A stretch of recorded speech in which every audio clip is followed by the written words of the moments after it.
အပြင်လောဘဒေါသကိုစွန့်နေတာပဲ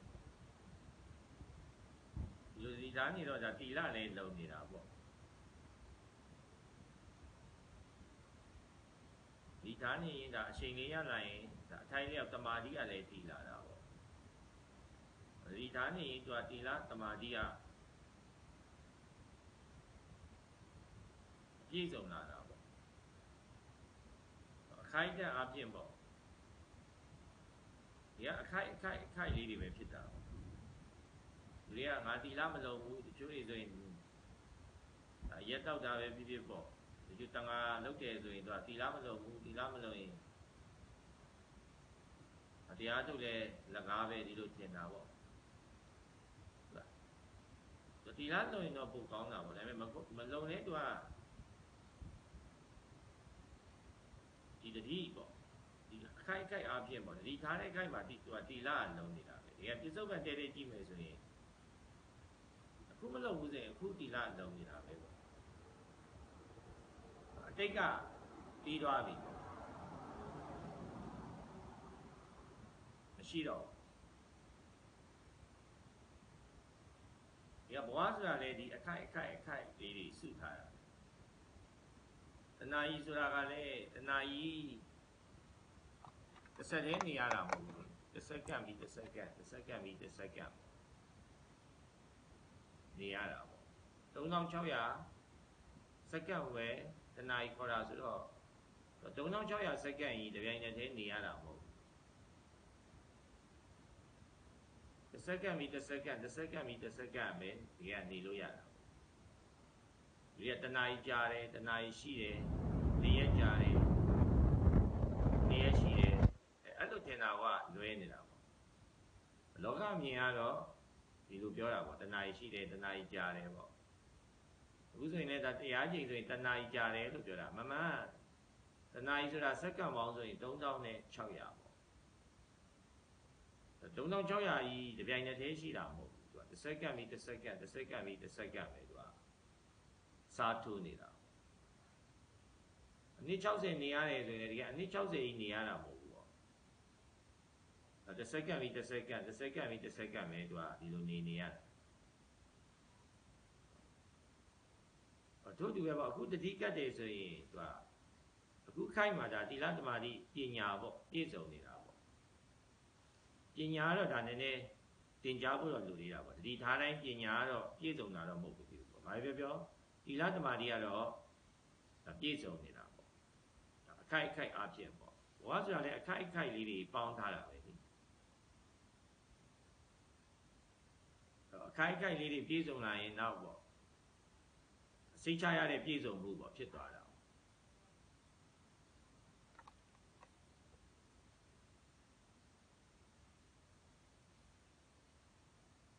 ဒီကဘဝကမပြည့်စုံဘူးဆိုတာကသူကအလိုလောဘကြောင့်ပေါ့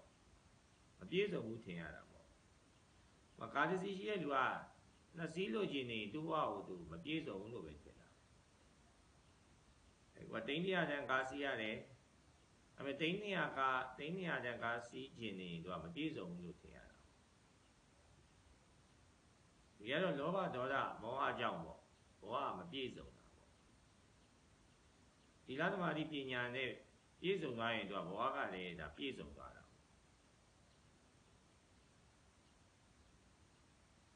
ယဟန်နေဆိုရင်ဒါတရားကိကဆိုရင်ဒါသင်္ကန်း3နေနဲ့ပေါ့တိတပင်အောင်ဝါတပင်အောင်နေလဲသူက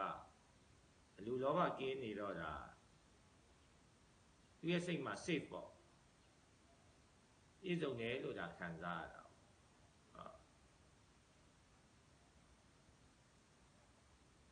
အဲ့ဒါကျတတိတွေဆိုရင်ဒါရှာပြီးရှာပေါ့ဒါဘယ်လောက်ရှိပေါ့သူ့တက်တာတဲ့တတိတွေကိုပဲသူကစိတ်ထဲရပေါ့အာယုံပြုနေတော့အစံဘယ်လောက်ရှိပေါ့မပြည့်စုံဒီလိုခံစားရ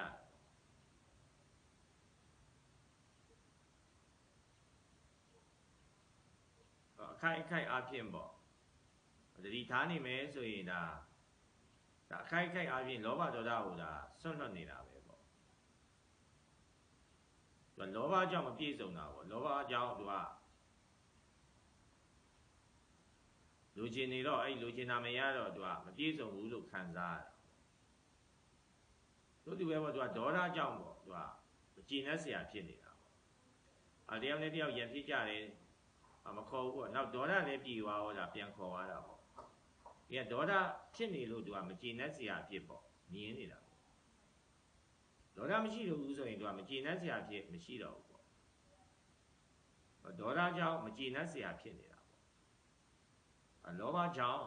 သူကမပြည့်စုံဘူးဆိုတာဖြစ်နေတာလောဘဒေါသကိုသူကသီလသမာဓိပညာနဲ့ပယ်လိုက်တယ်ဆိုရင်သူကဘဝလည်းဒါပြည့်စုံတယ်လို့ခံစားရတာပေါ့အခုဆိုရင်ဒါဘဝတွေကမပြည့်စုံဘူးလုံခြုံစိတ်ချမှုမခံစားဘူးပေါ့ဒီလိုဖြစ်နေကြတာ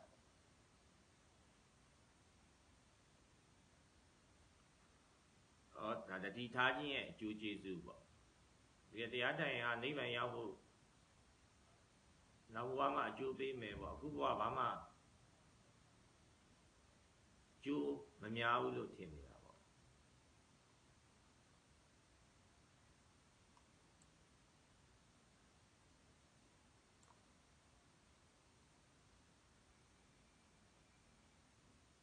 တတိထားပြီးဆိုရင်တော့နောက်တစ်ခုကကြတော့ပညာပေါ့ပညာဆိုတာဒီပေါ့ခြုံငုံပြီးတော့ပေါ့တုံးတက်ပြီးတော့နားလည်နိုင်တာပေါ့ conclusion ဆွဲနိုင်တာပေါ့သူက conclusion မဆွဲနိုင်တော့ဘောလုံးဝဲကြည့်လို့ပေါ့ဘောလုံးဝဲကြည့်ရင်ဒါမနေ့ကပြောလို့ပေါ့အကြည့်လို့မဆုံးဘူးပေါ့ဟာဘယ်တင်းကဘယ်လောက်ကောင်းနေပေါ့ဒါပေမဲ့ conclusion ဆွဲလိုက်တော့ဘောလုံးတစ်လုံးကိုဒါလူ၁၁ယောက်ကဟိုဘက်ဒီဘက်လူနေတာပြီးတစ်ဖက်ဂိုးပေါက်တဲ့တွင်းနဲ့ဂိုးဝင်သွားရင်လည်းအလဲမှာပြန်ထားပြန်လူပေါ့ပြီးရင်တစ်ဖက်ပိုက်သေးဘူးပေါ့ရအောင်ဇွဲနှပဲကြီးစွာနဲ့ပိုက်သေးကိုထည့်တယ်ပေါ့ဝင်သွားတဲ့အလဲမှာပြန်စတော့ဒီတော့မှမဆုံးဘူးပေါ့သူကအဲ့လိုနားလည်လိုက်တော့သူကဒီဘောလုံးပွဲနဲ့ပတ်သက်ပြီးတော့ပေါ့လေဒေါသထွက်တာတွေရှုံးလာနိုင်တာပေါ်မှာပေါ့လောဘဒေါသဖြစ်တာတွေမလာတော့ဘူးပေါ့ဘိုးရင်သွားဆိုရင်ဒါဘောလုံးပွဲကြည့်ရင်လည်းတချို့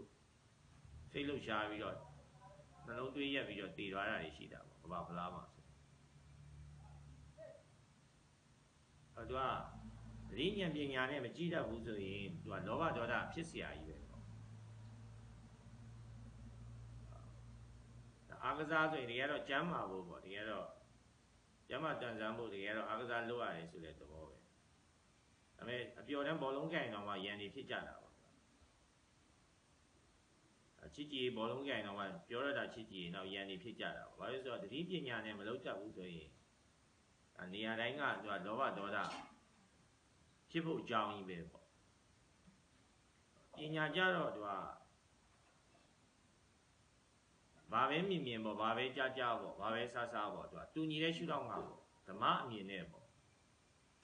သူတလောကလုံးအနေနဲ့ပေါ့တူညီတဲ့ရှုထောင့်ကကြည့်တတ်တာပေါ့အတူပဲဖြစ်ဖြစ်ငါပဲဖြစ်ဖြစ်ပေါ့ယောက်ျားပဲဖြစ်မိန်းမပဲဖြစ်ဖြစ်ပေါ့ဗုဒ္ဓဘာသာဖြစ်ဖြစ်မွတ်စလင်ပဲဖြစ်ဖြစ်ပေါ့အခန္ဓာ၅ပါးပဲယုံနဲ့နှစ်ပါးအပေါင်းစုပဲဆိုတော့ဒါတူညီတဲ့ရှုထောင့်ပေါ့တူညီတဲ့ပေါ့အမြင်နဲ့ကြည့်လိုက်တာပေါ့သူက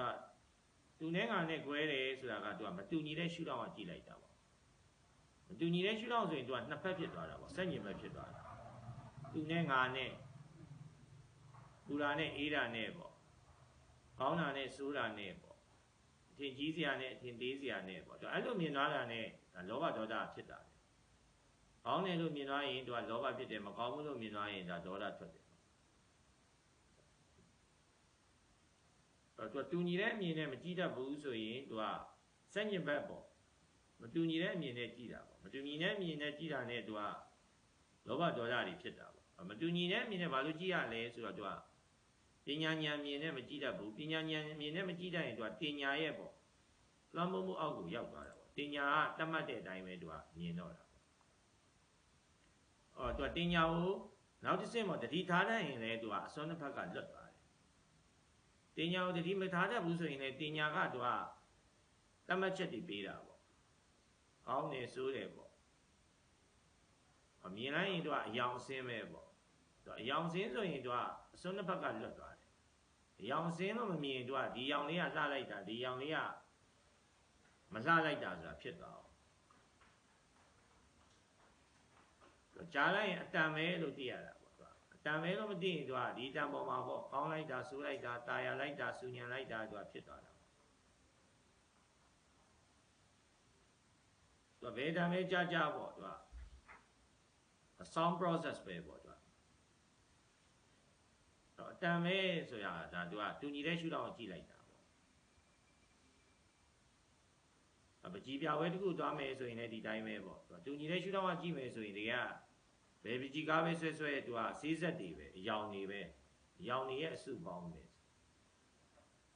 ဆေးဆက်ကြရအယုတ်ထင်လို့ပေါ့ဒီကတော့ဆေးဆက်တွေပဲပေါ့ဆေးဆက်တွေရဲ့စုဖွဲ့မှုကိုပဲဒါအယောင်ဒါကတော့ရှုကင်းဒါကတော့နွားဒါကတော့ဖျားဒါကတော့လူပေါ့သူကဖြစ်နေတာပေါ့ဆေးဆက်တွေပဲဆိုတော့အယောင်တွေပဲဆိုတော့တူညီတဲ့ရှုထောင့်ကကြည့်လိုက်တာပေါ့အဲ့တော့လှတယ်မလှဘူးမရှိတော့ဘူး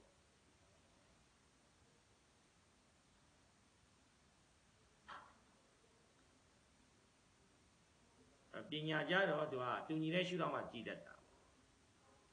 တူညီတဲ့ရှုထောင့်ဆိုတာကဒါနောက်နည်းနည်းသေးစိတ်ပဲဆိုရင်ဒါသူကရှေ့စိတ်နောက်စိတ်ပေါ့သူက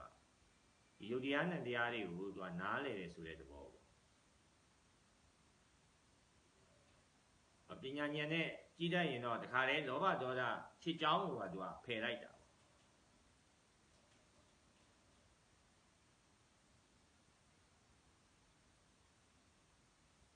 ဝင်တိုင်းတီးထွက်တိုင်းတီးနေပါ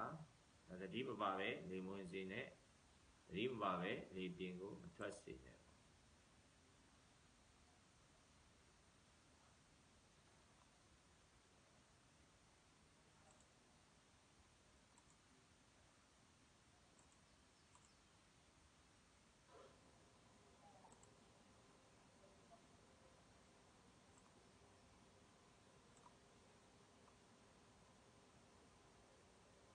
ဒီကားပိတ်တ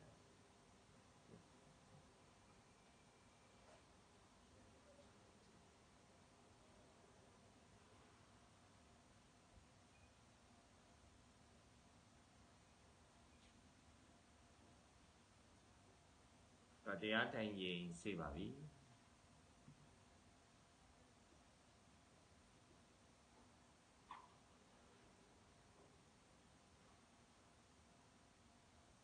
ဦးဇင်းတို့အဲ့ဒါဆိုရင်နည်းနည်းပေါ့တရားဒီနေ့တော့တင်ညာနဲ့ဓမ္မယုံတင်ညာနဲ့ပေါ့အစွန်းနှစ်ဖက်ဆိုတာကိုဒါဆွေးနွေးထားပါဦးဦ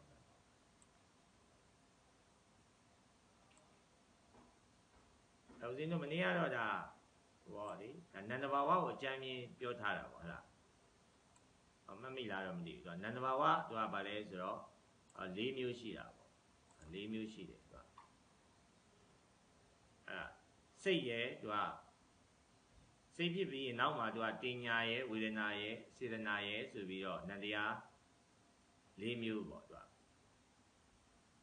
ကပုံမှန်မျိုးဦးဇင်းတို့ကစိတ်တစ်စိတ်ခန္ဓာကိုယ်ထဲမှာရှိတယ်အထေကစိတ်က5စိတ်ဥပိုက်ထဲကစိတ်က5စိတ်ဒါမှမဟုတ်အခုခေတ်ဆိုရင်သူကအုံနောက်ကစဉ်းစားတယ်တွေးခေါ်တယ်ဆိုတော့သူအုံနောက်ထဲမှာစိတ်ရှိတယ်လို့ယူတယ်ယူကြတော့လေစိတ်ကအုံနောက်ရဲ့လှိုင်းတစ်မျိုးဒီလိုယူတာပေါ့ဒီဗုဒ္ဓဗိဓမာရတော့ကြတော့သူကစိတ်ကသူကတဏှာရမှာပေါ့အခိုင်မာသဘောအနေနဲ့သူကရှိတာမဟုတ်ဘူးသူကဒါတော့6ပေါက်မှာသူကအာယုံလာတိုက်မှာပေါ့စိတ်တွေကသူကရှေ့စိတ်နောက်စိတ်အစားထိုးပြီးတော့ပေါ်တာသူအဲ့ဒါအရေးကြီးတယ်သူကဟိုပါဗောလေတရားအထုတ်တဲ့ခါမှာပဲဖြစ်ဖြစ်ပေါ့သူကနေ့စဉ်ဘဝမှာပဲဖြစ်ဖြစ်သူကအဲ့ဒါကိုနားလည်ဖို့လိုတယ်ပေါ့သူကအတ္တယူပေါ့အတ္တယူဒိဋ္ဌိဆိုတာကသူကဒီစိတ်တစ်စိတ်ကိုပေါ့ခန္ဓာကိုယ်ထဲမှာအခိုင်မာရှိတယ်အဲ့ဒီစိတ်ကအမိမွေးတွေကပါလာပြီးတော့မှအဲ့ဒီစိတ်ကပဲသူကအပြင်ကအာယုန်တွေကိုလိုက်တည်နေတယ်လိုက်ခံစားနေတယ်လို့ထင်နေတယ်ပေါ့သူကဒီဘုရားရှင်ရဲ့ဗိဓမာကြတော့သူကအခိုင်မာသဘောယူထားတာမရှိဘူးပေါ့သူကစိတ်ပဲဖြစ်ဖြစ်ရုပ်ပဲဖြစ်ဖြစ်ပေါ့သူကအကြောင်းတိုက်ဆိုင်မှပေါ်တယ်လို့သူကနားလည်ရတာပေါ့သူကဒါပေမဲ့အကြောင်းတရားတွေကပေါ့တိုက်ဆိုင်တာဇက်တိုက်ဖြစ်နေတော့ပေါ့ဥပမာစိတ်ဆိုလဲသူကအာယုန်တိုက်မှစိတ်ပေါ်တာဒါပေမဲ့အာယုန်တွေကလည်းဇက်တိုက်တိုက်နေတော့စိတ်တွေကလည်းဇက်တိုက်ပေါ်နေတော့ဦးဇင်းတို့ကတစ်စိတ်သေးလို့ ထင်မှားသွားတာပေါ့အရင်ဆုံးသူကငါစိတ်ဖြစ်မရှိဘူးစိတ်ဟာသူက process နေနေပေါ့စိတ်ပြီးတစ်စိတ်စားတွန်းနေတာရှေးစိတ်နောက်စိတ်စားတွန်းနေတာဆိုတာကိုသိဖို့သူကလိုတာပေါ့ပြောစင်းတော့တရားထုတ်တဲ့ကောင်မှလည်းသူကဒီစိတ်တွေကိုသူကဓာတ်ရိုက်တော့မြင်ရမှာမဟုတ်ဘူးသူကပညာဆိုတာသူကဆင်ញင်ပြီးတော့စဉ်းစားပြီးတော့မှသူကသိတာပေါ့ဟုတ်လားဥပမာမီးလာပြီဆိုရင်သူကရက်စစ်ကျိုးထဲမှာဝါယာပေါ့လေရက်စစ်စီးသွားတာပေါ့ဝါယာကျိုးထဲမှာဒါပေမဲ့ဝါယာကျိုးထဲမှာရက်စစ်စီးတာကိုတော့ဓာတ်ရိုက်မမြင်ရဘူးဒါပေမဲ့ဆိုတော့မီးလင်းသွားတယ်စသည်ဖြင့်ပေါ့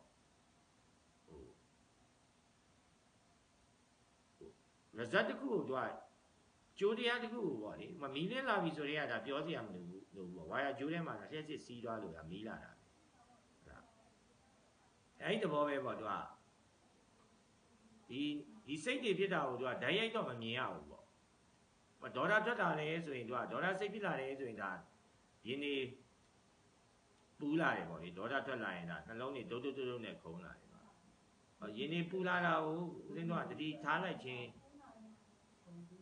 တတိထားမိခြင်းအပြင်ပေါ့ဒါဒေါသစိတ်ဖြစ်သွားတယ်ဆိုတာကိုသဘောပေါက်လို့ရတယ်ပေါ့ဒေါသစိတ်ကြီးကိုဓာတ်ရိုက်မြင်ရတာတော့မဟုတ်ဘူးဟုတ်လားရင်ပူလာတယ်နှလုံးတွေခုန်လာတယ်ဆိုရင်ဒါဒေါသစိတ်ဒါဖြစ်သွားလို့ပေါ့လေလူချင်းစိတ်တွေများလာရင်လည်းဒါဟုတ်ပြီနှလုံးကခုန်လာတယ်ဒါဖြစ်ချင်းစိတ်တွေများလာတယ်ဇောကတ်တာပေါ့သူကခရီးမြန်မြန်ရောက်ချင်တယ်ဆိုရင်လည်းသူကဇောတွေကတ်လာအဲဆိုရင်ရေပကြီးကတင်းလာတယ်မြန်မြန်မရောက်မှာဘူးအချိန်မီမရောက်မှာဘူးသူကစိုးရိမ်လာတယ်သူကရေပကြီးကတင်းလာတယ်သူကအဲ့ဒါဆိုရင်သူကတီးလိုက်တာရေပကြီးတင်းလာပဲဒီဒါပေမဲ့စိတ်ကြီးကိုတော့မမြင်အောင်ဒါပေမဲ့ရေပကြီးတင်းနေတယ်ဆိုတဲ့ဟိုကတတိထားလိုက်သူကဒီထားလိုက်ရင်ဒါရေပကြီးတင်းလာတယ်မဟုတ်ဘူးသူကနောက်ွယ်မှာသူကဇောကတ်နေတဲ့စိတ်ရှိတယ်စာလို့ဆိုရင်တော့ဒါလောဘစိတ်ပေါ့လေမြင်မြန်ရောက်ချင်နေတယ်မြင်မြန်ဖြစ်ချင်နေတယ်မြင်မြန်ပြီးချင်နေတယ်ပေါ့အဲ့လိုမျိုးပေါ့သူကစိတ်တွေကိုသူကမြင်ပြီးတော့ပေါ့လေမျက်လုံးကြီးနဲ့မြင်ရမှာတော့မဟုတ်ဘူးဒါပေမဲ့ပေါ့စာလို့ဆိုရင်တော့သူကလက္ခဏာပေါ့သူလက္ခဏာပြတယ်ဒေါသပြည့်ရင်ဒါဆိုရင်နေပူလာတယ်လောဘပြည့်ရင်သူကဇောတွေကတ်လာတယ်မြင်မြန်ပြီးချင်တယ်စသည်ဖြင့်ပေါ့သူကအဲ့ဆိုရင်ရင်ဘက်ကဒီမျိုးတင်းကျပ်လာတယ်ပေါ့သူလက္ခဏာပြတယ်အဲ့လက္ခဏာတွေကိုတတိထားပြီးတော့မှဩဘာစိတ်ဖြစ်တယ်ဟုတ်လားဒီလိုစိတ်ကျင်ပြီးတော့မှတည်တာပေါ့။ဦးဇင်းတို့ရှေးစိတ်ကကြတော့ဦးဇင်းတို့ကဗာလဲဆိုတော့ဟိုပါပေါ့လေဒီမှာသူကမျက်စိပေါက်နားပေါက်နှာခေါင်းပေါက်ရှားပေါက်ပေါ့ကိုယ်ပေါက်မှာသူကပေါ်တဲ့စိတ်တွေကိုဦးဇင်းတို့ကရှေးစိတ်လို့ခေါ်တာပေါ့။ရှေးစိတ်ဆိုတာကဘာပေါ့ဟိုမြင်စိတ်ပေါ့လေသူက၅စိတ်ရှိတယ်သူကရှေးစိတ်ဆိုတာကဒီအာယုန်နဲ့ဓာတ်တိုက်ရင်သူကအရင်ဆုံးပေါ်မဲ့စိတ်ပေါ့ပထမဆုံးပေါ်မဲ့စိတ်ကိုသူကရှေးစိတ်လို့ပြောတာပေါ့သူကမျက်စိပေါက်မှာဆိုရင်သူကမြင်စိတ်ပေါ်တယ်ပေါ့မြင်စိတ်ကသူကအယောင်ဆင်းကိုပဲမြင်တာသူကမျက်စိကျိန်းနေဆိုတာသူကမြင်စိတ်ကအယောင်ဆင်းကိုသူကမြင်တာပေါ့ဒါဥစဉ်ကအာယုံရုပ်လို့ခေါ်တယ်သူကစိတ်ကြောင်းလေးလာရင်းနဲ့လေသူကရုပ်ကပါလာတာပဲပေါ့ဘာလို့ဆိုတော့စိတ်မှာဆိုရင်မြင်စိတ်ကြားစိတ်ပေါ့မြင်စိတ်ဆိုတာသူကအယောင်ဆင်းဆိုတဲ့ရုပ်တရားကိုမြင်တာပေါ့ဥစဉ်ကရုပ်တရားဆိုရင်လည်းသူကဟောပါလေသူကဟိုနှစ်မျိုးရှိတာပေါ့အာယုံရုပ်နဲ့ဓာရရုပ်အာယုံရုပ်ဆိုတာကတော့အခုပြောတဲ့အစင်းအာယုံအတန်အာယုံအနံ့အာယုံအရတာအာယုံအတွေ့အထိအာယုံပေါ့ဓာရရုပ်ကကြတော့သူကဒါအပေါက်ကြီးပေါ့မျက်စိပေါက်နားပေါက်နှာခေါင်းပေါက်ရှားပေါက်ကိုယ်ပေါက်ပေါ့အာယုံရုပ်က၅ပါးပေါ့လေအာယုံရုပ်ကအယောင်အစင်းအတန်အနံ့အရတာအထိတွေ့ပေါ့ဓာရရုပ်ကကြတော့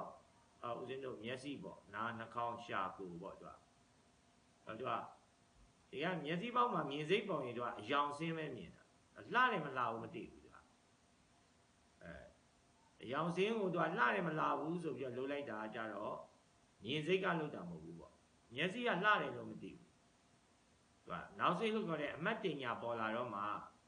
သူကလှတယ်မလှဘူးကောင်းတယ်မကောင်းဘူးဖြစ်သွားတာဒီမှာဆိုရင်လည်းအတန်ပေါ့သူကနားပေါက်မှာကြားရင်သူကအတန်ပဲကြားရတာသူက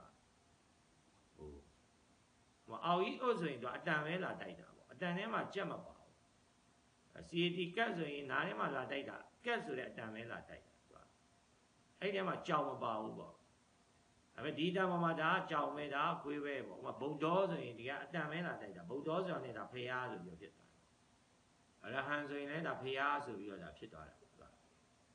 ကနားမှာလာတိုက်ရင်အတန်ပဲပေါ့သူက တန်ထဲမှာသူကပုဂ္ဂိုလ်တ attva မပါဘူးသူကလူတွေကပုဂ္ဂိုလ်တ attva အနေနဲ့ပေါ့အခိုင်အမာသဘောပေါ့ယူထားတာပေါ့သူကငါလို့ယူထားတယ်ဆိုတာဟောပေါ့လေဒါဟိုဒိဋ္ဌိပေါ့သူကအခိုင်အမာသဘောယူထားတာပေါ့တို့ဒီပဲသူကအနံ့တန်လိုက်ရင်ဒါအနံ့ပဲအခုကိဆိုရင်ဒါ strawberry ပြောရင်တောက်တယ်ဆိုရင်သူက strawberry အနံ့ရတယ်ဟိုဒါပေမဲ့တကယ်ကဟာပေါ့ artificial ပေါ့တကယ်အတုကြီးတကယ် strawberry မဟုတ်ဘူးအနံ့ပဲတကယ် strawberry မဟုတ်ဒါပေမဲ့ဦးဇင်းကအနံ့ရတယ်ဟာဒါ strawberry ရပဲဆိုပြီးတော့သူကအဲ့လိုဖြစ်သွားတာပေါ့ဒီသူကဒီကနှာခေါင်းမှာပေါ်တဲ့နံစိတ်ကသူကအနံ့ပဲတည်တယ် strawberry လို့မတည်ဘူး strawberry ဆိုတာကတကယ်အခုနံတဲ့အချိန်မှာသူက strawberry မပါဘူးသူကဓာတုဗေဒနဲ့လုပ်ထားတဲ့အနံ့ကြီးဒါပေမဲ့ဦးဇင်းတို့တင်ညာအရင်တော့ strawberry နံလေးနဲ့သွားတူတော့ဒီဓာတုဗေဒနဲ့လုပ်ထားတဲ့အနံ့ကိုစတော်ဘယ်ရီနံ့လို့သူကတင်ညာကမှတ်ထင်သွားတာပေါ့ဟုတ်အဲ့ဒီတဘောပဲလေအရသာလည်းဒီတိုင်းပဲစားလိုက်ရင်ဦးဇင်းတို့ကဇက်တဲ့ဝါလိုက်ပြီးကြည်သွားပြီဆိုရင်သူကထဲမှာကြက်သားဝတ်သားမပါဘူးသူကစမူစာအကြပွေးမပါဘူးသူကအရသာတဘောပဲသူကကောင်းလားဆိုတာမပါဘူးပေါ့လေတမယာတိချင်တာလည်းဒါတဘာဝပဲပေါ့နေုပ်တိဆက်တာလည်းသူကတဘာဝပဲအကောင်းဆုံးမပါဘူးဦးဇင်းတို့ကကောင်းနေဆိုတယ်လို့ဖြစ်သွားတာကသူက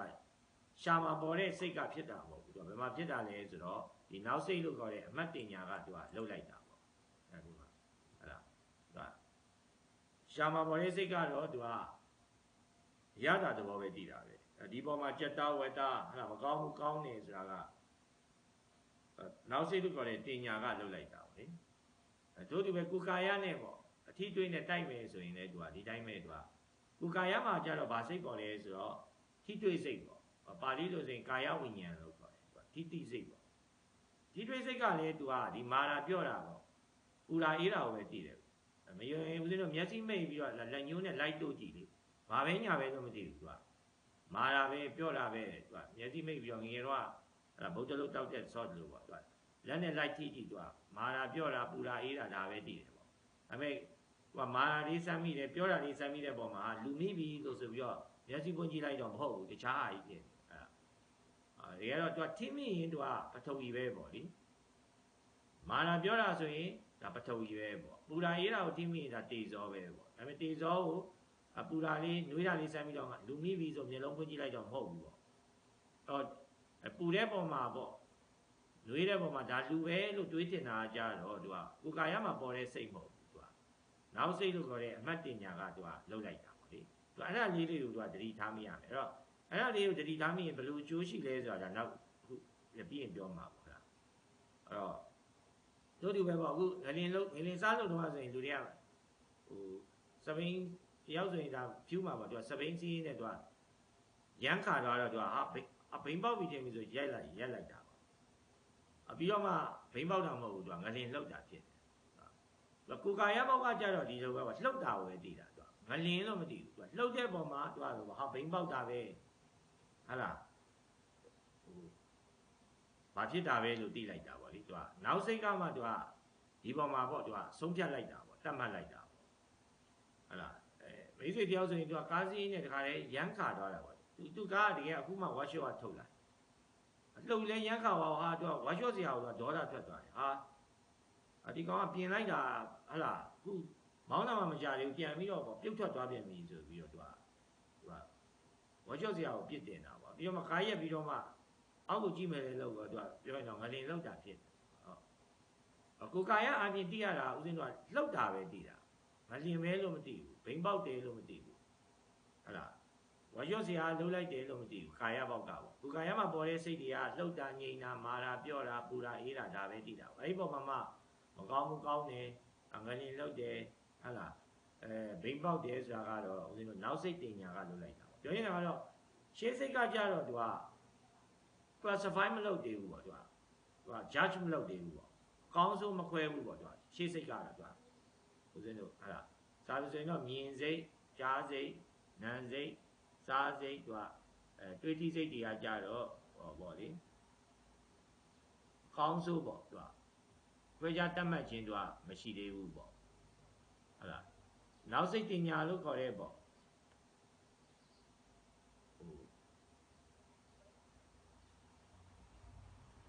မနောဒွါရမှာပေါ့ဒီသူကအပေါက်က6ပေါက်ရှိတာဦးဇင်းတို့က là nhớ gì bao nào bao nó không bao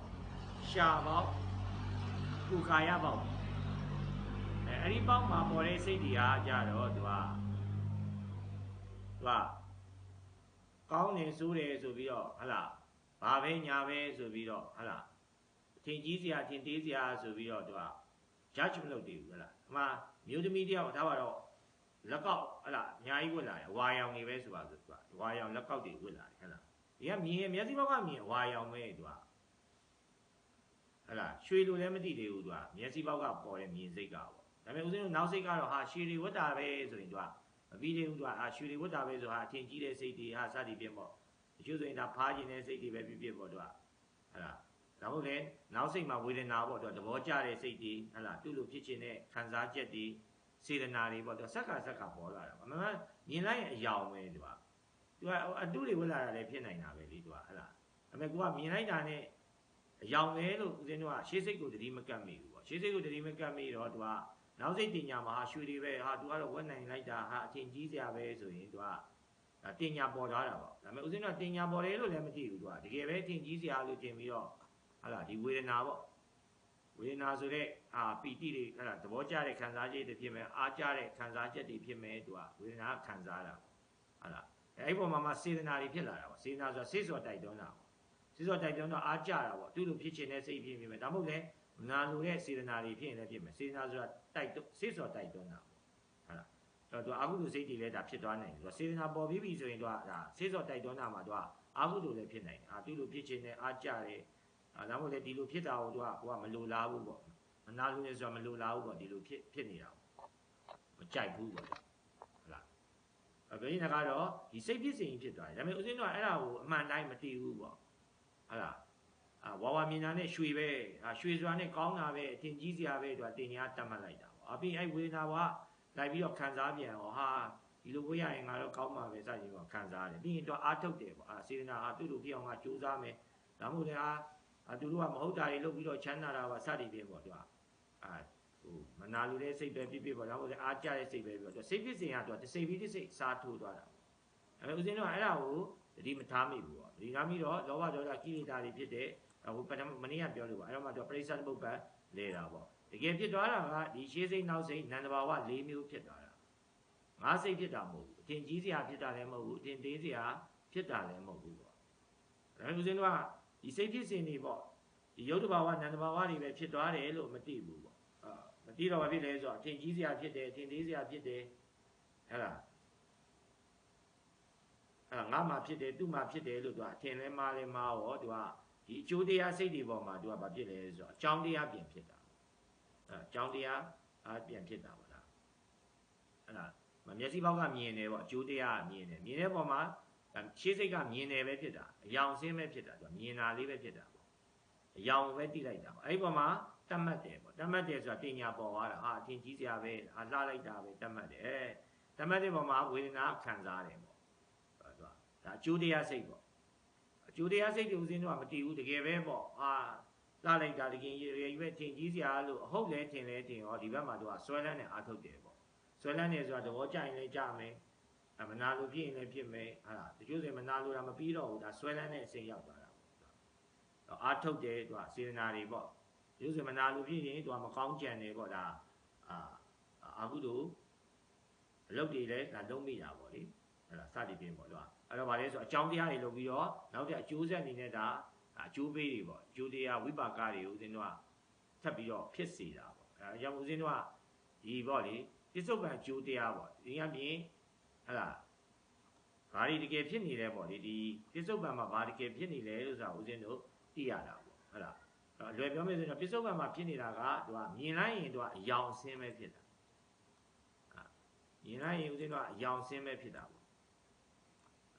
မျက်စိဘောက်ကဆိုရင်အယောင်ဆင်းပဲမြင်တာတကယ်ဖြစ်တာတော့ကြားလိုက်ရင်အတန်ပဲဖြစ်တာပေါ့အဲ့ဒါဦးစင်းကအင်္ဂလိပ်လိုပြောနေမယ်သူကအင်္ဂလိပ်စာမတင်သားဘူးဆိုရင်တင်ညာမပေါ်ဘူးပေါ့တင်ညာမပေါ်ဘူးဆိုရင်သူကအတန်ပဲကြားတာတကယ်ကအင်္ဂလိပ်စာတင်သားရင်တော့တင်ညာကဘာသာပြန်တာပေါ့အတိတ်ပဲကောက်တာပေါ့အဲ့တော့ဒီမျက်စိဘောက်နားဘောက်နှာခေါင်းဘောက်ရှားဘောက်ကိုယ်ဘောက်အပြင်ကြည့်မယ်ဆိုရင်သူကကောင်းတာဆိုတာမရှိဘူးပေါ့သူကသဘာဝတရားပဲမျက်စိဘောက်ကမြင်ရင်အယောင်ပဲအစင်းပဲနားဘောက်ကဆိုရင်အတန်တွေပဲပေါ့ ကောင်းဘဝဆိုရင်အနတ်နေပဲသူကရှားဘဝဆိုရင်အရသာတွေပဲသူကကောင်းတာဆိုတာမပါဘူးအဲ့ဒါတမယာကြီးချင်တာလည်းဒါတဘာဝပဲပေါ့ငရုတ်ဒီစက်တာလည်းတဘာဝပဲအကောင်းဆုံးမပါဘူးဒါပေမဲ့ချင်တာမကောင်းဘူးစက်တာကောင်းတယ်ဆိုတာကတော့ဒါငရုတ်ဒီကလောက်တာမဟုတ်ဘူးပေါ့ဒီနောက်စိတ်လို့ခေါ်တဲ့တင်ညာကလောက်တာပေါ့လေအဲ့တော့အဲ့ဒါကတော့အဲ့လိုတွေနားလေရမယ်သူအဲ့လိုနားလေတာဦးစင်းတို့ကတရားလို့မထင်ဘူးပေါ့ဦးစင်းတို့ဟာတရားထိုင်နေဟာအယောင်လေးနေမြင်နေအမောင်မွားတွေမြင်နေသူအဲ့လိုပဲသူကတရားလို့ထင်တာပေါ့သူဘလို့တရားဒီလိုနားလေရဘလို့တရားဖြစ်သွားလဲသူကဘလို့ပြိဿသမုပ္ပါကိုဖြတ်သွားလဲဆိုတာလေသိဖို့လိုတာပေါ့ဒါမှမဟုတ်လူတွေက value ကိုမသိဘူးပေါ့သူကဟိုဘယ်လိုပြောမလဲတကယ်ရွှေစစ်ကိုတွေ့ရတာတော့သူကလူတွေကဟိုရွှေစစ်လို့တန်ဖိုးမထားဘူးပေါ့လေဟုတ်လားဟိုတခြားဟာလားဒါပါတော့ fancy ပစ္စည်းတွေကိုပဲလှလိုက်တာဆိုပြီးတော့သူကတန်ဖိုးထားတာပေါ့သူကဟုတ်လားအဲ့ဒီဘောပဲပေါ့သူကဒီဖျားရှင်ဟောတယ်လို့ပေါ့သူကတကယ်တန်ဖိုးစစ်ပေါ့ဒီဒါတရားစစ်မစစ်ဆိုတာဒါပြိဿသမုပ္ပါနဲ့စစ်ရတာပေါ့သူကဒီဝိဇ္ဇာတဏှာကိုစွန့်နိုင်မှတကယ်ကတော့ဟောပေါ့လေဒီကိလေသာကိုစွန့်နိုင်တာပေါ့ကိလေသာကိုစွန့်နိုင်မှလည်းကိလေသာကြောင့်ဖြစ်တဲ့ဆင်းရဲဒုက္ခကလွတ်တာပေါ့သူကဆင်းရဲဒုက္ခကိုတကယ်ကယ်တင်နိုင်မှတကယ်ကတန်ဖိုးစစ်သူကဆင်းရဲဒုက္ခကိုမကယ်တင်နိုင်ရင်တကယ်ကဟိုတန်ဖိုးရှိတယ်လို့ပြောလို့မရဘူးလေအခုဒီချို့တွေဟာလာဟိုခုခေတ်ကာလမှာဆိုရင်စိတ်တွေဖြီးစည်းကြတယ်ပေါ့စိတ်တွေဖြီးစည်းကြတော့အဲ့စိတ်ဖြီးစည်းတာကိုဘလို့မှမခံနိုင်တော့ခုကိုတက်တည်ကြတယ်ဒီနိုင်ငံသားတွေမှာလေဒါပေမဲ့တက်တည်ရဲ့လူကိုကြည့်လိုက်ဘွဲရတယ်ပညာတက်တည်လည်းပါတယ်သူဘွဲတွေပညာတွေရထားတာကဒီဆင်းရဲဒုက္ခဖြစ်မဲ့အခြေအနေကိုမကယ်တင်နိုင်ဘူးပေါ့ဟုတ်လားဒီဦးစိတ်ဆင်းရဲနေတယ်ဆိုရင်အဲ့စိတ်ဆင်းရဲတာကိုကိုတင်ထားတဲ့ဘွဲတွေကမကယ်နိုင်ဘူးပေါ့အဲ့ဒါဟိုပြောရင်တော့ကိုလောက်တာပတ်စံပဲဖြစ်ပေါ့ကွာဒီပတ်စံကိုဖြစ်လာရင်ဒုက္ခဖြစ်လာရင်သူကဘာပေါ့လေကယ်တင်နိုင်ရမယ်ပေါ့သူကပြောရင်တော့ပတ်စံကလည်းသူကအထိုင်းလျောက်တော့ဟလာတတ္တာစီရတော့ရှိရလေဒါပေမဲ့ဆင်းရဲဒုက္ခတွေကနေဟလာဟိုတကယ်လွတ်မြောက်တော့မကူညီနိုင်ဘူးပေါ့သူကဆင်းရဲဒုက္ခနည်းအောင်တော့ဒါပတ်စံကတော့အထောက်ပံ့တော့ပေးတာပေါ့ဟလာအနေမကောင်းရင်တော့ဆေးဝယ်တောက်တယ်စသည်ဖြင့်ပေါ့ပြောရင်တော့ကိုဆင်းရဲဒုက္ခကိုတကယ်ကယ်တင်နိုင်မှသူကတကယ်တန်ဖို့ပေါ့လူတွေကဆင်းရဲဒုက္ခကိုတကယ်ကယ်တင်မဲ့ဟာကြတော့တန်ဖိုးမထားဘူးပေါ့အချိန်မပေးဘူးပေါ့ဆင်းရဲဒုက္ခကိုမကယ်တင်နိုင်နဲ့ပေါ့အပေါ်ယံပေါ့ဟိုတာယာစရာလေးတွေအတွက်နဲ့ပဲသူကအချိန်ကုန်နေကြတာပေါ့သူကအဲ့တော့တကယ်ဆင်းရဲဒုက္ခရောက်လဲရောက်ဘာလို့မှမကြည့်တော့ဘူးအချိန်မကင်ပြီးလက်မကင်ပြီးနေတခါလေငိုရယူရအဲ့ဒါစသည်ပင်ပေါ့ဟိုယူရင်ဒါဟိုပေါ့ယူကြောင်ကြောင်တွေဖြစ်တဲ့အထိပါဒါဖြစ်သွားတာပေါ့အဲ့တော့ဦးဇင်းတို့ကဟလာအဲ့တော့တန်မိုးတိဖို့ဆိုတာလေသူကဒီပြိဿသမုပ္ပါကိုနားလည်တာပေါ့ဟလာအခုမြင်လိုက်ရင်အယောင်ပဲကြားလိုက်ရင်အတန်ပဲပေါ့လေဒီလိုသိရင်ဘာအကျိုးရှိလဲဆိုတော့ဦးဇင်းတို့ကဟလာဖះချင်းဟာဟိုတခါလေဖះ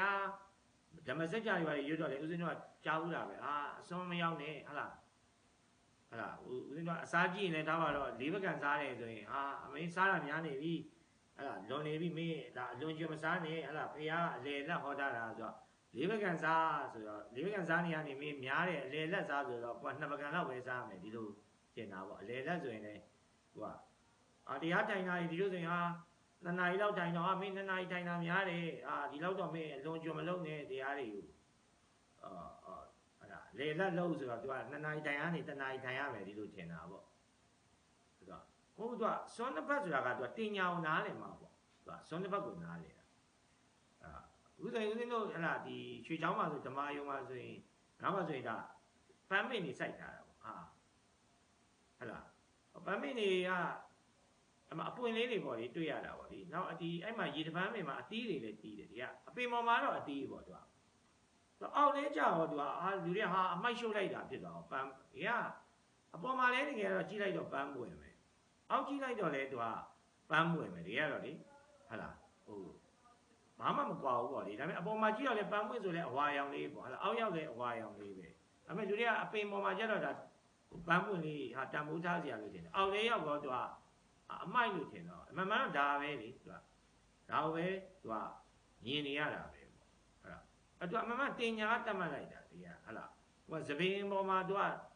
သပင်ကသမင်းနဲ့ကြာနေဦးစင်းတို့ကယွန်စရာဖြစ်တာပေါ့အဲ့ဒါ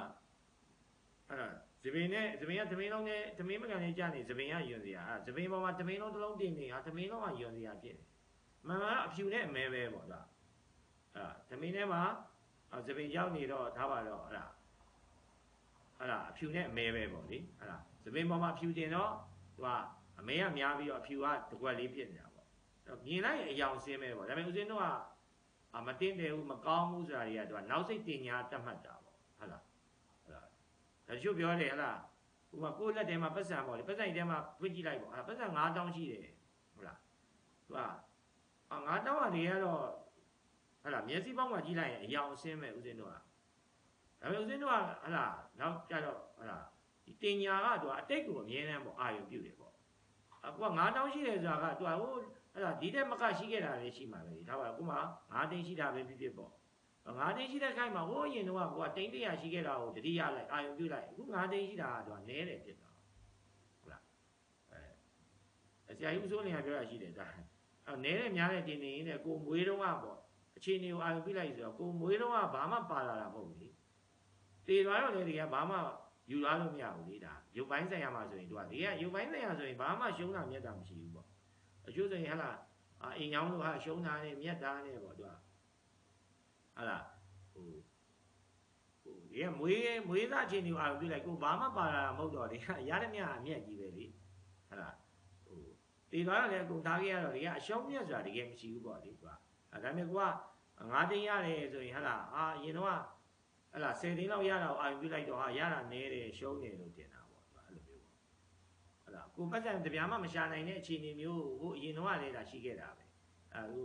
ဟလာငယ်ငယ်တော့ကျောင်းသားဘဝဘာမှမရှာနိုင်ဘူးလေအဲ့ဒီအရွယ်အာရုံပြုလိုက်ရင်အခုရတာလည်းဒါအများတယ်ဟလာမြက်တယ်လို့ပြောလို့ရတာပဲပြောချင်တာကတော့ဦးဇင်းတို့ကဟလာဥမာနဲတာများတာကောင်းတာဆိုးတာရှုံးတာမြက်တာဟလာကျင်းတာကျဲတာတွေကဒီကသူကတင်ညာကြောင့်ဖြစ်နေတာပဲတင်ညာကသူကတတ်မှတ်နေတာပေါ့ဒီမှာဦးဇင်းဘေးကပုံလေးတွေပြတာတော့ဒီလားငင်းချောင်းတစ်ချောင်းကိုကြည့်လိုက်တယ်ဆိုပါဆိုဟလာဒီမှာဟလာဒီအောက်ကပြတဲ့ငင်းချောင်းအပြာပဲဆိုတော့အပြာကိုရှည်လားတူလားဆိုတော့သူကဦးဇင်းယောဂီတွေကိုမင်းဦးဇင်းတွေကဒီဟာလေးကိုပြလိုက်ရင်သူကဘာလဲဆိုတော့အောက်ကဒီငင်းချောင်းလေးကရှည်လားဆိုရင်သူကဘာပြောလဲဆိုတော့ရှည်တယ်လို့ပြောတယ်ဘာလို့ဆိုတော့အောက်ကအဘောကနှစ်ချောင်းသူကရှင်လိုက်လို့သူကဟလာနောက်ဒီဦးဇင်းတို့ဟလာအောက်ကအမဲအောင်ပေါ့ငင်းချောင်းလေး၃ချောင်းမှာဦးဇင်းအပေါ်ချောင်းမိလိုက်တယ်အပေါ်ချောင်းလေးကရှည်လားဆိုသူကတူတယ်လို့ပြောတယ်သူကဘာလို့ဆိုတော့တူတယ်လို့ပြောတဲ့အချိန်မှာသူအောက်ကမြင်းနှစ်ချောင်းပေါ့တူးတက်ရှည်တဲ့မြင်းနှစ်ချောင်းကိုသူကအာရုံပြုလိုက်တာအဲ့တော့မမှန်တော့သူကအဲ့နဲ့ဦးဇင်းကပြန်မေးလိုက်တယ်ဒီအပြာလေးနဲ့လို့ဟလာဒီဟလာအောက်ကအနက်ကလေးနဲ့ပေါ့သူကဘယ်ဟာရှည်လဲဆိုတော့တူတူပဲတဲ့သူကဒါပေမဲ့အပေါ်မှာမေးတော့သူကအပြာလေးကိုသူကရှည်တယ်လို့ပြောတယ်ဟလာအောက်ကအမဲလေးကိုတော့သူကတူတယ်လို့ပြောတယ်သူကဘာလို့သူနဲ့နီးစပ်ရအောင်သူကရှင်လိုက်တာသူကတင်ညာနှိုင်းရှင်လိုက်တော့သူကအောက်ကအနက်ကလေးကိုသူကတူတယ်လို့ဖြေပြီးတော့သူကအပေါ်ကအပြာကိုတော့ရှည်တယ်လို့ဖြေတယ်သူကမှန်မှန်တော့အပေါ်ကအပြာရဲ့အောက်ကအနက်ရဲ့တူတူပဲသူကရှည်တာလည်းမဟုတ်ဘူးတူတာလည်းမဟုတ်ဘူးသူကကြည့်လိုက်ရင်တကယ်အယောင်လေးတွေပဲမြင်ရတယ်ဒါပေမဲ့ဦးဇင်းတို့ကအယောင်လေးတွေပဲဟလာအယောင်အစင်းပဲပုံတံတန်တွေပဲလို့မသိဘူးသူကတင်ညာကဟလာငင်းချောင်းတစ်ချောင်းပဲဖြစ်ဖြစ်ပေါ့သူကငင်းချောင်းမြင်တဲ့ခိုင်မှာသူကတူးတဲ့တူတာနဲ့ရှင်လိုက်တော့တင်ညာကရှည်တယ်ဖြစ်သွားတော့ဒီမြင်းချောင်းပဲတူးတဲ့ရှည်တာနဲ့တွားပြီးတော့အာယုံပြုတ်ပြီးတော့ရှင်လိုက်တော့သူကဘာလဲဆိုတူတယ်ဖြစ်သွားတော့ပြောရင်ကတော့ရှည်တယ်တူတယ်တော်တယ်ညံ့တယ်ပေါ့ဟလာကိုသားသမီးရဲ့ဒီတိုင်းပဲလေဟလာတော်လိုက်တာဆိုတာလေတူးတဲ့တော်တဲ့သားသမီးတွေလေတော်တဲ့လူတွေရှိတာပဲလေဟလာဒါပေမဲ့တူးတဲ့ညံ့တဲ့ရှိရင်တော့ကိုသားသမီးကိုတော်တယ်တင်တာပေါ့ဟလာဒါမို့လေတူးတဲ့တော်တဲ့သားသမီးတွေလည်းရှင်လိုက်မယ်ဆိုရင်တော့သူကအခုသားသမီးကိုအားမရဘူးပေါ့နေအဲ့ဒါနေမကြိုးစားဘူးလားအားမရဘူးနေအသုံးမကျဘူးဒီလိုတွေဖြစ်သွားတာပေါ့ဒီကတော့တော်တယ်ညံ့တယ်အဲ့ဒါနဲတယ်များတယ်တူတယ်ရှည်တယ်ကောင်းတယ်ဆိုတဲ့ဟာသူကအပြင်မှာဖြစ်တာမဟုတ်ဘူးတင်ညာကဖြစ်တာပေါ့တင်ညာကြောင့်ပဲဒီကအစွန်းတစ်ဖက်ဖြစ်တာလူတွေကအစွန်းတစ်ဖက်ဆိုရင်အပြင်မှာရှိတယ်တင်နေတာဆိုလို့ပေါ့သမီးလေးပကံစားရင်သူကများတယ်ဆိုတော့သူကနှစ်ပကံစားရသူကအလေလက်ပေါ့ဟာသူကအစွန်းတစ်ဖက်ကိုသူကအပြင်မှာဖြစ်တယ်တင်နေတာဟုတ်လားတရား2 နာရီလောက်တိုင်များတယ်ဟလားအလေလက်တိုင်ဆိုတော့1 နာရီလောက်ပဲတိုင်ရမယ်သူကဒီလိုထင်တာပေါ့ဟုတ်လားပြောရင်ကတော့အစွန်းတစ်ဖက်ကသူကအပြင်မှာဖြစ်တယ်တင်ပြီးတော့မှဦးဇင်းတို့ကအလေချဖို့ကြိုးစားတာပေါ့အဲ့တဲ့ဟိုကဦးဇင်းတို့ကအလေလက်ပေါ့မစ္စည်းမပရိပရာကိုတကယ်နားမလည်ဘူးတကယ်တင်ညာကိုနားလည်တော့မှသူကအစွန်းလွတ်သွားတာဟုတ်လားဘယ်လိုစွန်းလွတ်သွားလဲဆိုတော့စော့လို့ပေါ့ဟုတ်လားသူကအပြင်မှာသူကစက်ညစ်ဘတ်တရားတွေဖြစ်တာမဟုတ်ဘူးစော့လို့ပေါ့ဝတ္တအကောင်းလားဆိုလားဆိုတော့ဒီကအကောင်းဆိုဦးဇင်းတော့အပြင်မှာဖြစ်တယ်တင်နေတာသူကမဟုတ်ဘူးသူကအဲ့ဒါဝတ္တကလည်းတူးရတာနဲ့တူပဲတမယာတိချင်တာလည်းတူးရတာပဲကျင်္ဂါတိကားတာလည်းတူးရတာပဲဟုတ်လားသူက သမင်းလေးဘက်ကကြည့်လိုက်လေသူကအစင်းပဲမျက်စိပေါက်ကကြည့်လိုက်ရင်အစင်းပဲတွေ့ရတာပဲဟလားဒါပါတော့ဟလားဟိုအဲ့တော့ပြိဿကတော့အစင်းတစ်ဖက်ကိုဦးဇင်းတို့အပြင်မှာရှိတဲ့တင်ပြီးတော့မှအလေချဖို့ကြိုးစားနေကြတာပေါ့သူကမမှန်တော့သူကတင်ညာကြောင့်သူကအစွန်းတစ်ဖက်ဖြစ်နေတာသူကအထင်ကြီးစရာအထင်သေးစရာဆိုတော့အစွန်းတစ်ဖက်ဖြစ်နေဟလားဆိုတော့ဒီတယောက်ဟလားအဝါရောင်ခွင်းတွေဝစ်လာတယ်ဆိုရင်သူကအဝါအယောင်ပဲလေအယောင်ပဲလေသူကအဝါရောင်ကိုဟာလာရွှေလှုပ်လိုက်တာအထင်ကြီးစရာလှုပ်လိုက်တာသူကတင်ညာကလှုပ်လိုက်တာသူကအဲ့တော့မှအစွန်းလွတ်တာသူကဟာတော့ဘယ်နဲ့ဟာလာတချို့ဆိုရင်ရွှေဝတ်တာပူကောင်းတယ်ဟာတော့တချို့ခုခင်းဆိုရင်ရွှေဝတ်တာမကောင်းဘူးပလက်တီနမ်မှဟာငွေမှဟာဆိုတော့သူကအစွန်းတစ်ပတ်တွေဖြစ်သွားတာပေါ့ဒီဟာပူကောင်းတယ်ဝါပူကောင်းတယ်ဆိုတော့သူကအစွန်းတစ်ပတ်ကမလွတ်ဘူးပေါ့သူကအစွန်းတစ်ပတ်ဖြစ်သွားရမယ်သူကဘယ်တော့မှပေါ့မညီမျှတော့ဘူးသူကဟာနိုင်ရှင်နာတွေပြိုင်ဆိုင်နာတွေသူကအနာလူဓာတွေသူကအဟုတုစိတ်တွေသူကဖြစ်လာတာပေါ့အဲ့တော့သူကကြောင့်သူကပညာနဲ့အစွန်းတစ်ပတ်ကိုနားရပါပေါ့သူကကြားလာမသိအဲ့ပြောနေတာကတော့သူကဒီပညာဆိုတာနောက်စိတ်ပေါ့လေဒါသူကနောက်စိတ်ကသူကအစွန်းတစ်ပတ်ကိုလုံတယ်ဟုတ်လားတကယ်မှန်တရားကတော့သူကဟိုပေါ့လေဟဲ့လားသူကရှေးစိတ်လို့ခေါ်ရပါပေါ့သူကရှေးစိတ်မှာကြတော့သူကတကယ်သဘာဝအမှန်ကသူကရှေးစိတ်မှာဖြစ်နေတာရှေးစိတ်ဆိုတာသူကတော့ဟိုပေါ့လေဟိုမခွဲခြားသေးဘူးပေါ့ပညာရဲ့လွှမ်းမိုးမှုအောက်ကိုမရောက်သေးဘူးပေါ့သူကမြင်လိုက်ရင်အယောင်ပဲဆိုတော့သူကနှစ်ခုမကွဲတော့ဘူးလေကြားလိုက်ရင်အတန်ပဲဆိုတော့နှစ်ခုမကွဲတော့ဘူးလေသူကမြင်လိုက်ရင်အယောင်ပဲလို့ဒီမကတ်နိုင်ရင်မကတ်နိုင်ဦးစင်းကဘာဖြစ်သွားလဲဆိုတော့လို့ပေါ့ဘယ်အောင်ကပူလာတယ်ဘယ်အောင်ကမလှဘူးဆိုတာဒီလိုဖြစ်သွားအောင်လှတယ်မလှဘူးဆိုတာနဲ့သူကနှစ်ဖက်ဆုံးပေါ့ဖြစ်သွားအောင်လှတယ်ဆိုရင်သူကလောဘဆုံးဖြစ်သွားရပဲမလှဘူးဆိုရင်သူကဒေါသဆုံးဖြစ်သွားရပဲမလှဘူးဆိုမကြိုက်ဘူးဒေါသထွက်မယ်သူအစွန်းတစ်ပတ်ဖြစ်သွားရပဲသူအစွန်းတစ်ပတ်ကအပြင်မှာ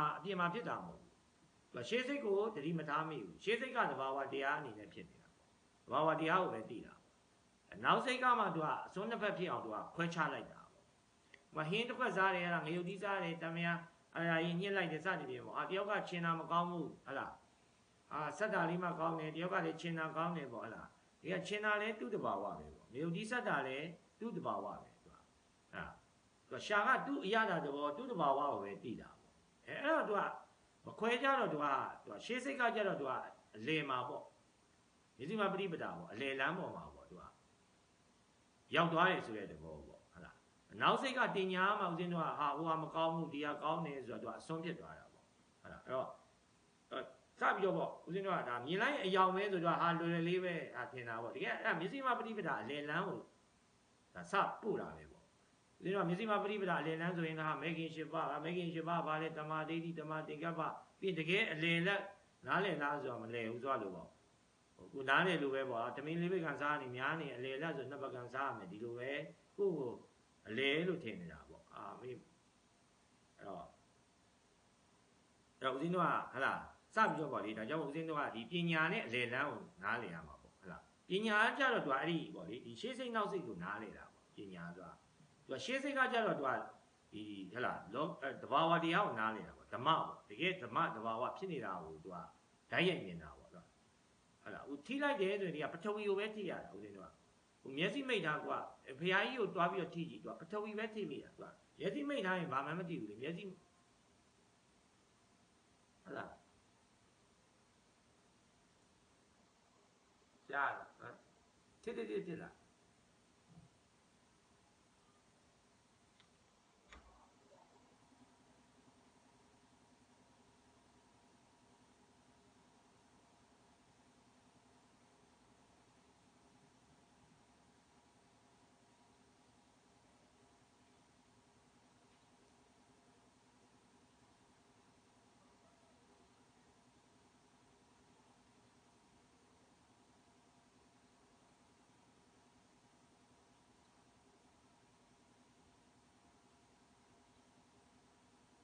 ဘယ်လိုကြားလားမသိကြားပြီ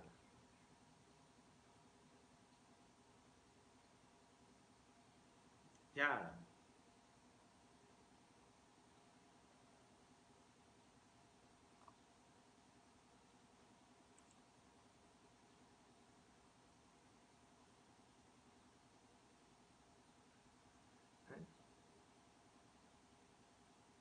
ဟယ်လိုကြားလား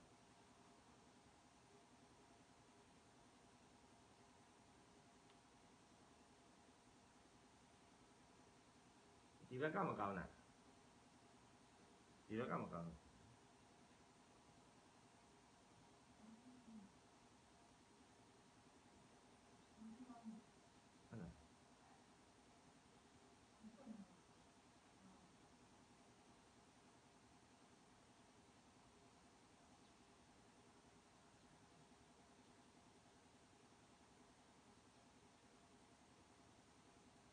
ကြားပြီလားဟယ်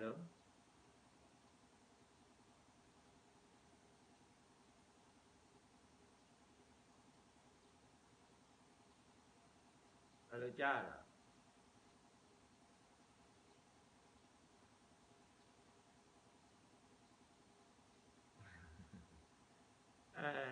အဲ့ဆိုလည်းဟိုပြစ်လိုက်မယ်လေအခုကအချိန်ကလည်းစိတ်ပြီဆိုတော့ဟိုပြစ်လိုက်မယ်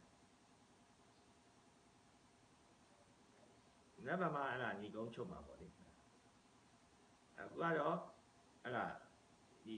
ပြောရင်တော့ဒီတရားလမ်းကြောင်းပေါ့လေအဲ့ဒါဟိုပေါ့ရောက်ဖို့ဆိုရင်ဒီပေါ့လေဒါရှေ့စိတ်နောက်စိတ်အဲ့ဒါဒီနန္ဒဘာဝ၄မျိုးဦးဇင်းတို့သိဖို့လိုတယ်ပေါ့ရုပ်တဘာဝအနေနဲ့ဆိုရင်တော့ဦးဇင်းတို့ကဒီပေါ့လေ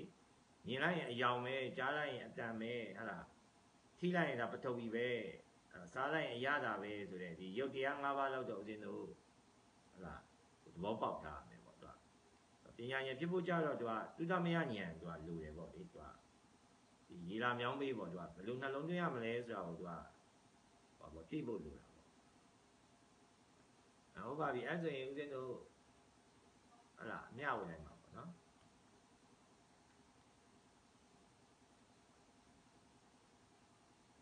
ကျွန်ုပ်တို့သည်နိဗ္ဗာန်ချမ်းသာအားရည်စူး၍ယခုအချိန်ထိပြုလုပ်ခဲ့သည်မြတ်ဒါနကုသိုလ်သီလကုသိုလ်ဘာဝနာကုသိုလ်ဒီကုသိုလ်ကောင်းမှုအလုံးတို့ဤဘုဘာကကို31ပုံကျင်လည်ကြကုန်သောတတ္တဝါအလုံးတို့အားအမြတ်ပေးဝေပါ၏ကျွန်ုပ်တို့နှင့်တတ္တုဓမ္မရရှိ၍ဝမ်းမြောက်ဝမ်းသာကာရုခေါ်ဆိုနိုင်ကြပါစေကုသိုလ်အမြတ်ရောမူကြပါကုန်သောသာဓုသာဓုသာဓုကုသိုလ်မြတ်ရောမူကြပါကုန်သောသာဓုသာဓုသာဓုကုသိုလ်အမြတ်ရောမူကြပါကုန်သောသာဓုသာဓုသာဓုအားလုံးပဲကိုယ်စိတ်နှပြကျမ်းမာချမ်းသာပြီးတော့ဝိပဿနာဉာဏ်ဤအတိဉာဏ်ဤတိုးတက်ကြပါစေတရားအတိဉာဏ်ဤတိုးတက်ဖို့လည်းအချိန်ပေးနိုင်ပါစေ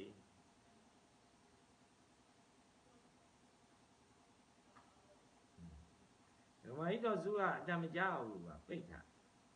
ဒကမာကြီးတော်စုကတမကြောက်ဘူးဟောအခုမှကြားတယ်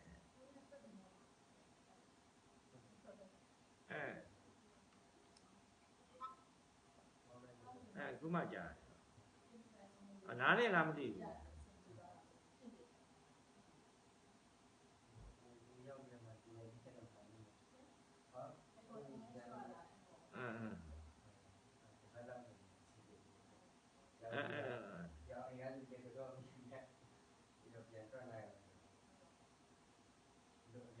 ဟုတ်ကဲ့ဟုတ်ဒီဟာ YouTube မှာလည်းတင်ထားတာရှိတယ်ဒီဟာလေးပြန်ပြီးတော့လေဒီတရားစကားမှာဟောတာဟောပေါ့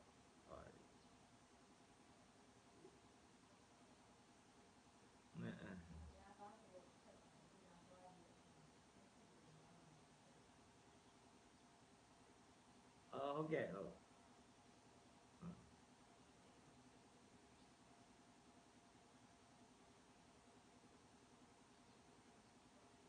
ကဲ့ဟုတ်အဲ့ဆိုရင်ထွက်လိုက်တော့မယ်နော်ဟုတ်ဒီကွာကြီးမေကြီးကဒီခါရဲကိုမပြဘူးမျက်နှာအဲ့ဆိုရင်ဒါပဲနော်ဟုတ်